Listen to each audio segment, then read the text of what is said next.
I, 32 male, have been married to Jessica, 30, for 4 years. Together for 7 total. We met in college, got married after we both had stable careers. I work in IT consulting. She's in pharmaceutical sales. Life was good. Was. About 6 months ago, Jess joined this boutique gym. You know the type, $200 per month, classes named like Booty Blast and Core Carnage. Everyone wearing matching sets that cost more than my work clothes. She loved it. Started going 5 days a week, sometimes twice a day. Enter Rodrigo, her personal trainer. First time she mentioned him. My trainer Rodrigo is amazing. He really pushes me. Month 2. Rodrigo says I have incredible potential. He's designing a special program just for me. Month 3. She was texting him about nutrition at 10 p.m. I'm not an idiot, but I'm also not insecure. She's coming home to me every night. We're still intimate. Life seems normal aside from her new fitness obsession. Whatever. We all need hobbies. Last Thursday, we were having dinner. She'd made this whole production, candles, wine, the salmon I like. Red flag number 1. Babe, I want to talk about something. Promise you'll keep an open mind? Sure. So, I was listening to this podcast about modern relationships. Here we go. And they were discussing how monogamy is kind of outdated. Like, biologically, we're not meant to be with one person forever. I put down my fork. Okay. And I was thinking, what if we tried something different? Just once. Like a hall pass situation. A hall pass. Just one time. To explore. To make sure we're choosing each other, not just staying together out of habit. I sat back. And I assume you have someone in mind for this exploration? She blushed. Actually blushed. I mean, Rodrigo and I have chemistry. It's just physical. It wouldn't mean anything. Rodrigo, the trainer. You could have one too. Anyone you want. That girl from your office you mentioned is pretty, Kiera. Kiera. My co-worker, who Jess has been weird about since our company Christmas party. The one she stalks on Instagram and makes snide comments about. Her dress is so desperate. Who wears that much makeup to work? That Kiera. I took a sip of wine. Thought about it. Then laughed. You know what? Shoot your shot. Her eyes went wide. Really? Yeah. Go for it. And I'll take you up on that hall pass too. She practically vibrated with excitement. Oh my God, really? You're the best. When should we dash? I'm thinking next weekend works for me. You? Yeah. Next weekend. She spent the rest of dinner glowing, texting on her phone. Probably Rodrigo. I finished my salmon and started making my own plans. See, what Jess didn't know was that Kiera had invited me to a work conference next weekend. I turned it down because it was in wine country and I didn't want to deal with Jess's paranoia about me traveling with an attractive female colleague. But now I had a hall pass. Update 1. Friday morning, I told Jess I was heading out for my hall pass weekend. Oh, where are you going? Wine country. That work conference I mentioned a while back. Her smile froze. The one Kiera's attending? Yeah, she invited me weeks ago. Perfect timing, right? But I thought you'd just meet someone at a bar or something. Why would I do that when I have permission to spend a weekend with someone I actually have chemistry with? Chemistry. Your words, babe. Chemistry. Just physical. Won't mean anything. She followed me around as I packed. But a whole weekend? I was just thinking one night. Oh, do we set parameters? I must have missed that part. Hey, do you know where my good cologne is? Wayne, this is different. Ow! Kiera likes you. She's always flirting. And Rodrigo doesn't like you? Those 10 p.m. nutrition texts are purely professional. That's different. Ow! She couldn't answer. Just stood there, mouth opening and closing like a fish. Look, I said, zipping my weekend bag. You want hall passes? We have hall passes. I'll be back Sunday night. Have fun with Rodrigo. I'm not. Babe, you literally have a wax appointment today. I saw it on the shared calendar. Brazilian, for her wasn't exactly subtle. Her face went red. That's not. It's fine. Shoot your shot, remember? I'll see you Sunday. I kissed her forehead and left. She called me 17 times before I even reached the airport. Texted dozens of times. Can we talk about this? I think we should set boundaries. A weekend is too long. Why aren't you answering? This feels wrong. Please come home. I sent one response. Phone off for the weekend. To be present. Have fun with our face-blowing kiss. Then I turned off my phone and boarded my flight. Update 2. Turned my phone on when I landed. 40 missed calls. 132 texts. The highlights. This is manipulation. You're punishing me. Kiera is a predator. I changed my mind about the hall pass. If you do this, we're done. I'm calling a lawyer. Please, Wayne, please. I love you. I hate you. Come home now. I screenshot everything, then texted back. Just landed. Conference starts in an hour. Remember, you wanted this. Enjoy, Rodrigo. Kiera met me at baggage claim. And yeah, she looked amazing. Black dress, heels, the works. Ready for a weekend of thrilling data analytics presentations? She asked, smiling. Can't wait. Here's the thing. Nothing happened with Kiera. We went to the conference, attended boring presentations, networked with other IT nerds, drank overpriced wine. She had a boyfriend she's crazy about. I was married to someone I thought I knew. We were just colleagues. But Jess didn't know that. I posted exactly 3 things on Instagram that weekend. 1. A sunset vineyard photo with perfect evening. 2. A picture of 2 wine glasses clinking. Kiera's hand just visible. 3. A shot of the hotel pool at night with midnight swim, midnight gym. Each post got an immediate call from Jess. I didn't answer. Saturday afternoon, the text changed tone. I didn't go through with Rodrigo. I'm home alone. This was a mistake. I don't want a hall pass. Please just talk to me. Then, around 8 p.m. Saturday. Fine. If you're with her, I'm calling Rodrigo. Do what makes you happy, babe, thumbs up. Sunday morning, I woke up to chaos. Apparently, Rodrigo came over, but it didn't go how Jess imagined.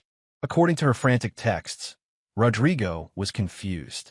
He thought she wanted extra training sessions. When she tried to explain the hall pass, he got uncomfortable. Told her he doesn't get involved with married clients.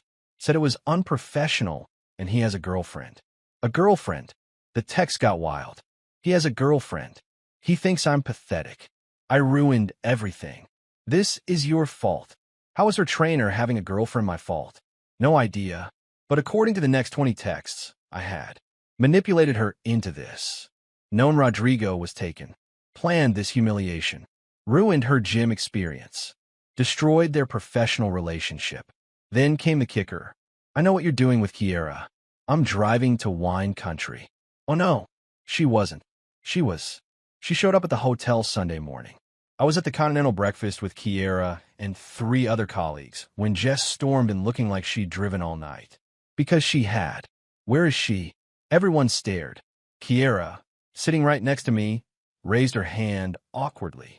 Hi Jessica. You. Jess pointed at her. Stay away. From my husband. We're at a work conference. Don't play innocent. I know what's happening here. I stood up. Jess, let's talk outside. No. Let everyone know what kind of homewrecker she is. Kiera's boyfriend chose that moment to walk in with coffee. Babe, they only had oat milk. What's happening? This is her boyfriend. Jess shrieked, looking between them. Yeah. Kiera looked confused. Marcus? This is Wayne's wife. Jessica, this is Marcus, my boyfriend of 3 years. The silence was deafening. Everyone in the breakfast area was staring.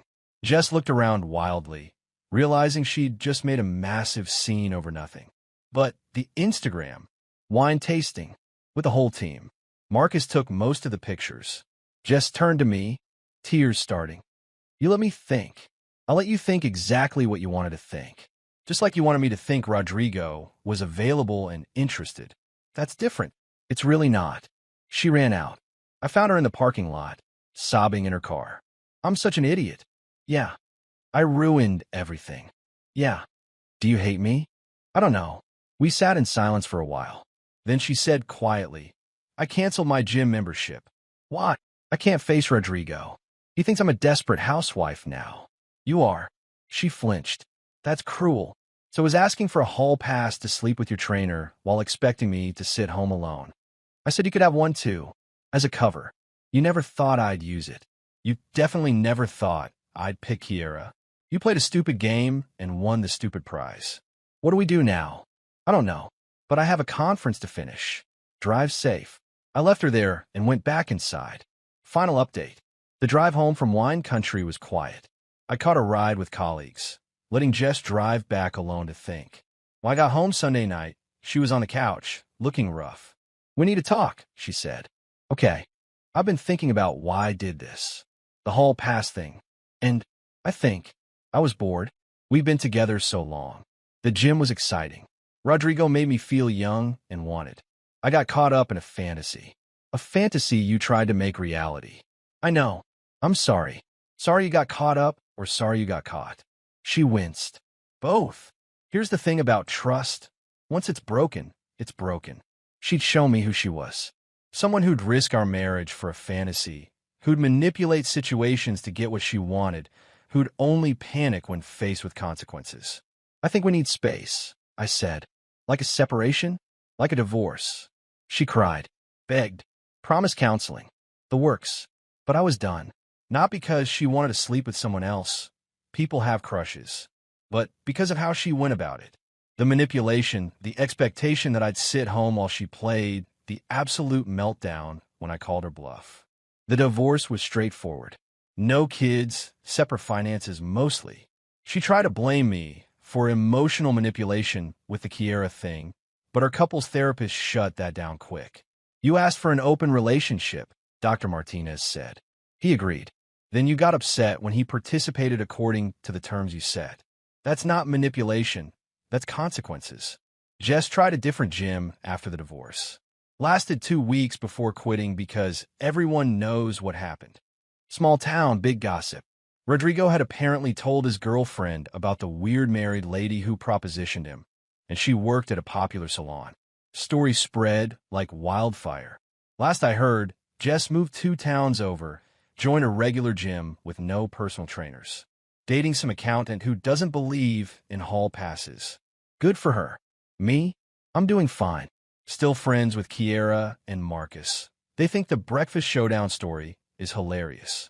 Started dating a teacher named Shay who finds the whole hall pass concept bizarre. "Why would I want to pass?" she said on our 3rd date. "If I wanted to be with someone else, I'd end a relationship first. That's just basic respect." Crazy concept, right? Sometimes I think about that Thursday dinner. How different life would be if Jess had just not. If she kept her trainer fantasy in her head where it belonged. Or if she'd been honest. "I have a crush and I'm struggling," instead of "let's have hall passes." But she didn't. She thought she could have her cake and eat it too. Thought I was too boring or secure to actually use the pass she offered. Thought wrong. The funniest part? I ran into Rodrigo at a coffee shop last month. He apologized for the misunderstanding. "No worries, man. Not your fault my ex-wife couldn't read social cues. She seemed nice. Just intense about fitness. That's one way to put it." He laughed.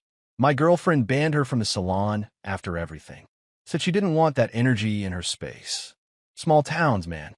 Play stupid games. Become a cautionary tale. Just wanted a hall pass." She got exactly what she asked for. Permission to shoot her shot and miss spectacularly. Meanwhile, I got a weekend in wine country, a story that makes people's jaws drop, and eventually, a partner who doesn't need to test drive other people to know she wants to be with me. Funny how the universe works. She asked for freedom and got it, just not the way she imagined. Edit. Since everyone's asking, yes, the conference was real. Yes, it was boring. The most exciting part was explaining to my boss why a crazy woman was screaming about homewreckers at breakfast. He laughed so hard he approved my expense report without questions. Silver lining.